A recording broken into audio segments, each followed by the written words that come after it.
నిత్య పూజలివివు నేరిచినను ప్రత్యక్షమైనట్టి పరమాత్మునికి నిత్య పూజలివివు.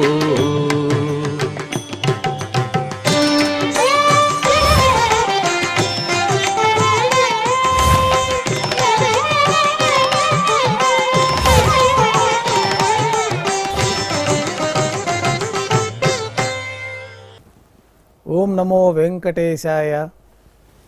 ఈరోజు శుక్రవారము, శ్రీ శోభకృతనామ సంవత్సరము, ఉత్తరాయణము, శిశిర ఋతువు, పాల్గొన మాసము, కృష్ణపక్షము, ఏకాదశి తిథి, ధనిష్ఠా నక్షత్రము, ఏప్రిల్ 5, 2024.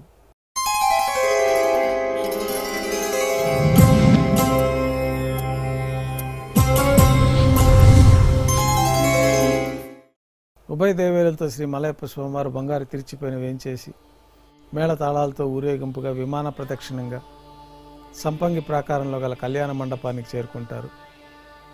కళ్యాణోత్సవం ప్రారంభమవుతుంది. పుణ్యాహవాచనం, అంకురార్పణ, రక్షాబంధనము, అగ్నిప్రతిష్ఠ, స్వామివారికి అమ్మవార్లకి నూతన పట్టు వస్త్రాల సమర్పణ, మహాసంకల్ప పఠనము, మాంగళ్యాలకు అభిషేకము, మాంగళ్యాలకు ఆరాధన, శ్రీవారి తరఫున మాంగళ్యాలను అమ్మవారికి సమర్పణ. ఈ సందర్భంగా శ్రీవారికి కర్పూర నీరాజనం, అమ్మవార్లకి కర్పూర నీరాజనం సమర్పించి విశేషమైన హోమాలతో పూర్ణాహుతి పూర్తయిన తర్వాత మాలా పరివర్తనం కార్యక్రమాన్ని నిర్వహించి ఉభయ దేవేరుల్ని శ్రీవారి చెంతకు చేర్చి ఈ సందర్భంగా అక్షతారోపణం అనే వైదిక కార్యక్రమాన్ని నిర్వహించి స్వామివారికి కర్పూర నీరాజనం, నైవేద్యం, తిరిగి కర్పూర నీరాజనంతో కళ్యాణోత్సవం పూర్తి అవుతుంది. ఉభయ దేవేరులతో శ్రీ మలయప్ప స్వామివారు మేళతాళాలతో ఊరేగింపుగా ధ్వజస్తంభం వద్ద గల అద్దాల మండపానికి చేరుకుంటారు. వేద పారాయణ నడుమ ఊంజల్ సేవను వైభవంగా నిర్వహించి కర్పూర నీరాజనంతో ఊంజల్ సేవ పూర్తి చేసుకుని ఉభయ దేవేరులతో శ్రీ మలయప్ప స్వామివారు మేళతాళాలతో ఊరేగింపుగా ఆలయం వెలుపల కల వైభవోత్సవ మండపానికి చేరుకుంటారు.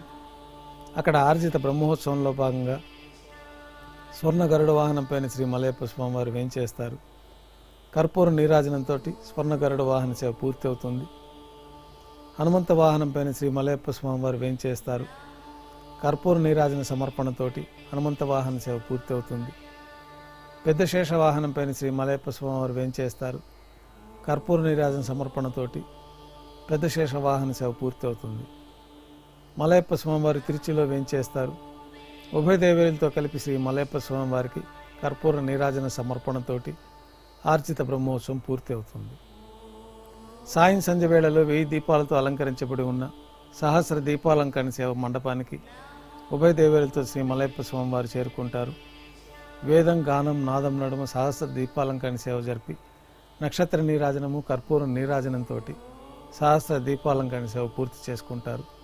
ఈరోజు అన్నమయ్య వర్ధంతి సందర్భంగా ఉభయ దేవేలతో శ్రీ మలయప్ప స్వామివారికి సహస్ర దీపాలంకరణ సేవ పూర్తి చేసుకొని మేళ తాళాలతో ఊరేగింపుగా నారాయణగిరి ఉద్యానవనానికి చేరుకుంటారు. నారాయణగిరి ఉద్యానవనంలో వైభవంగా స్వామివారికి అన్నమయ్య స్వరార్చన నిర్వహించిన తర్వాత కర్పూర నీరాజనంతో ఈ కార్యక్రమం పూర్తి చేసుకొని మేళ తాళాలతో ఊరేగింపుగా తిరువీధుల ప్రదక్షిణంగా ఆలయంలోకి చేరుకుంటారు. సల్లింపు, నైవేద్యం పూర్తయిన తర్వాత గర్భాలయంలో వేంచేస్తారు. వెంటనే రాత్రి తోమాల సేవ ప్రారంభమవుతుంది. ఉదయం సమర్పించిన పుష్పమాలికలన్నీ సల్లింపు చేసుకొని గర్భాలయాన్ని శుద్ధి చేసుకొని బంగారు పంచపాత్రలో శుద్ధతోయాన్ని నింపుకొని శ్రీ వైకానస భగవత్ శాస్త్రోక్తమైన విధానంలో దేవతామూర్తులందరికీ ఉపచారాలు సమర్పించి కొత్త పుష్పమాలికల మూలమూర్తికి, ఉత్సవమూర్తులకి అలంకరణ జరిపి చతుర్వేద మంత్రాలతో మంత్రపుష్పాన్ని సమర్పించి నక్షత్ర నీరాజనము, కర్పూర నీరాజనంతో రాత్రి తోమాల సేవ పూర్తి అవుతుంది.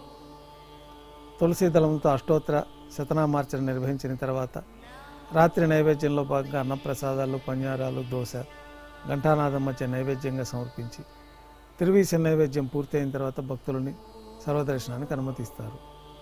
కొద్ది విరామం తర్వాత ఏకాంత సేవలో భాగంగా రాత్రి సమర్పించిన పుష్పమాలికలన్నీ సల్లింపు చేసుకొని గర్భాలయాన్ని శుద్ధి చేసుకొని బంగారు పంచపాత్రలో బ్రహ్మ తిరువారాధన కోసమై బంగారు బిందెలోని తీర్థాన్ని సమర్పించి ఏకాంత సేవలో భాగంగా బంగారు పట్టు పాన్పు పైన కౌతుకబేరమైన శ్రీ భోగ శ్రీనివాసమూర్తి వారిని వేంచేపు చేసుకొని ఈ సందర్భంగా శ్రీ భోగ శ్రీనివాసమూర్తి వారికి ఏకాంత సేవలో దారోష్ణమైన గోక్షీరము, జీడిపప్పు, ద్రాక్ష, బాదం పప్పు, కలకండ కలిపిన మిశ్రమం నైవేద్యంగా సమర్పించి వివిధ రకాలైన పండ్లు నైవేద్యంగా సమర్పించిన తర్వాత కర్పూర నీరాజనంతో ఏకాంత సేవ పూర్తి అవుతుంది. ఓం నమో వెంకటేశాయ.